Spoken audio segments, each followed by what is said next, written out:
सुप्रभात प्यारे बच्चों। कक्षा +2 का हमारा लेसन एक नया लेसन स्टार्ट किया था, प्राथमिक क्रियाएं। और आज हम उन्हीं प्राथमिक क्रियाओं के बारे में विस्तार पूर्वक जानेंगे। तो चलिए करते हैं स्टार्ट। आर्थिक कार्यकलाप क्या है, इनमें विभिन्न वर्ग बताओ।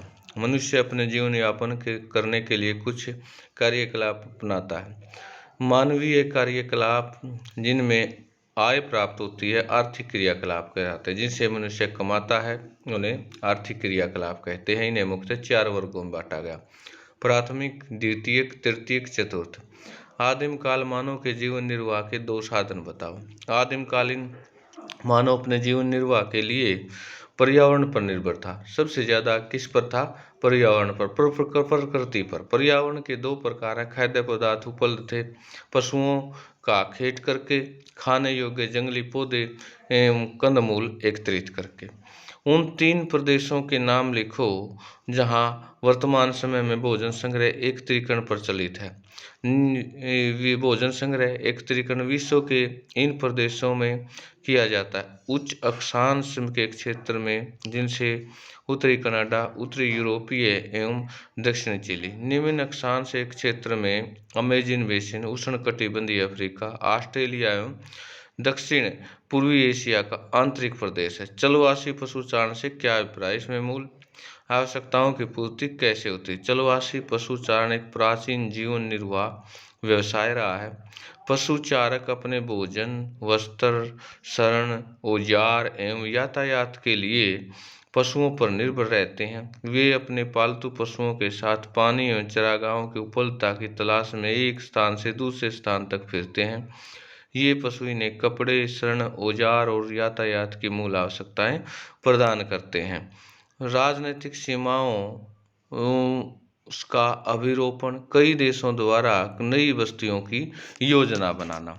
आगे है वाणिज्य पशुधन यानी व्यापार पशुधन पालन से क्या अभिप्राय? इसकी विशेषताएं। वाणिज्य पशुधन पालन एक बड़े पैमाने पर अधिक व्यवस्थित पशुपालन व्यवसाय है।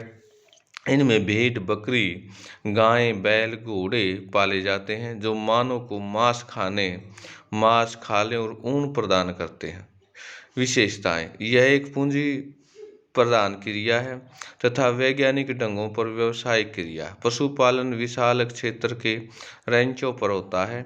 इसमें मुख्य ध्यान पशुओं के प्रजनन, जनांतरिक सुधार, बीमारियों नियंत्रण और स्वास्थ्य पर दिया जाता है। उत्पादित पशुओं के विश्व बाजारों में निर्यात किया जाता है। महत्वपूर्ण रोपण कृषि के अधीन फसलों के नाम लिखो। महत्वपूर्ण रोपण कृषि: चाय है, कहवा है, कोको है, रबड़ है, कपास है, नारियल, गन्ना, केले आदि, अनानास। बुश फैलो में कृषि के क्या अभिप्राय? स्थानांतरित कृषि को बुश फैलो कृषि कहते हैं। वन क्षेत्रों को काटकर या जलाकर भूमि का एक टुकड़ा कृषि को साफ किया जाता है यानी, और दहन कृषि या फिर फॉलो कृषि कहते हैं। जूमिंग खेती भी इसी का उदाहरण है। इसको स्थानांतरित कृषि भी कहते हैं। 9th क्लास में हमने पढ़ा था। भारत के उत्तर पूर्वी राज्यों में स्थानांतरित कृषि की प्रथा को जूमिंग कृषि कहते हैं। असम, मेघालय, मणिपुर, त्रिपुरा, नागालैंड में आदिकालीन निर्वाह कृषि की जाती है। वर्षों को काटकर जलाकर कृषि के लिए एक टुकड़ा साफ किया जाता है। कुछ वर्षों के पश्चात जब खेतों में उर्वरकता कम हो जाती है तो नए टुकड़े पर कृषि आरंभ की जाती है। इससे खेतों का हेर फेर हो जाता है। डेयरी फार्मिंग के विकास में नगरीकरण के कारण हुआ सुधार। डेयरी उद्योग की मांग के क्षेत्रों में समीप लगाया गया। यह उद्योग अधिकतर नगरों, औद्योगिक व्यापारिक क्षेत्रों के निकट लगाया जाता है। इनका औद्योगिकरण और नगरीकरण पर गहरा संबंध है। नगरों की जनसंख्या वृद्धि के कारण दुग्ध पदार्थों की मांग अधिक होगी, इसलिए यूरोप में औद्योगिक क्षेत्रों के निकट तथा महानगरों के निकट डेयरी उद्योग का विकास हुआ। धान की गहन जीवनोपयोगी कृषि क्षेत्रों की जनसंख्या घनत्व क्यों है? आवश्यकता होती है कि अधिक मांग के कारण इन क्षेत्रों में जनसंख्या घनत्व उच्च रहता है। विस्तृत भूमि अधिकांश मशीनों की सहायता से क्यों की जाती है? बड़ी बड़ी जोतों में मशीनों की सहायता से बड़े बड़े पैमाने पर कृषि की जाती है। इन क्षेत्रों में जनसंख्या का घनत्व कम है। भूमि और मनुष्य का अनुपात अधिक है, श्रम महंगा है तथा कम उपलब्ध है, इसलिए कृषि कार्यों में बड़े पैमाने पर कृषि यंत्रों का प्रयोग होता है। खनन प्रभावित करने वाले कारकों का वर्णन। भौतिक कारकों खनिज निक्षेपों के आकार, श्रेणी, उपस्थिति और अवस्था में सम्मिलित होते हैं।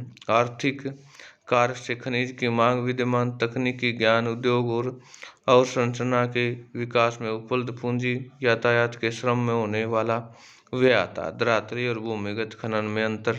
खनन की विधियां। उपस्थिति आवश्यक प्रकृति के आधार पर खनन दो प्रकार है, धरातलीय और भूमिगत। धरातलीय खनन विकास खनन विस्तृत खनन है। यह खनिजों के खनन में सबसे सस्ता तरीका है। इसमें सृजनात्मक उपकरणों का अतिरिक्त खर्च अपेक्षाकृत निम्न कम होता है और उत्पादन शीघ्र अधिक होता है। भूमिगत खनिज यह है आवश्यक धरातल के नीचे गहराई में होता है। भूमिगत और कृषकों की खनन विधि का प्रयोग होता है। इस विधि में लंबवत कृषक गहराई तक सीमित है, जहाँ भूमिगत गैलरियां खनिजों में पहुंचने के फंस जाती है और इस मांगों को होकर खनिजों का निस्सरण किया जाता है। तो प्यारे बच्चों, आज हमने प्राथमिक क्रियाओं के बारे में जाना। आशा है समझ में आ गई होगी और आप इनको याद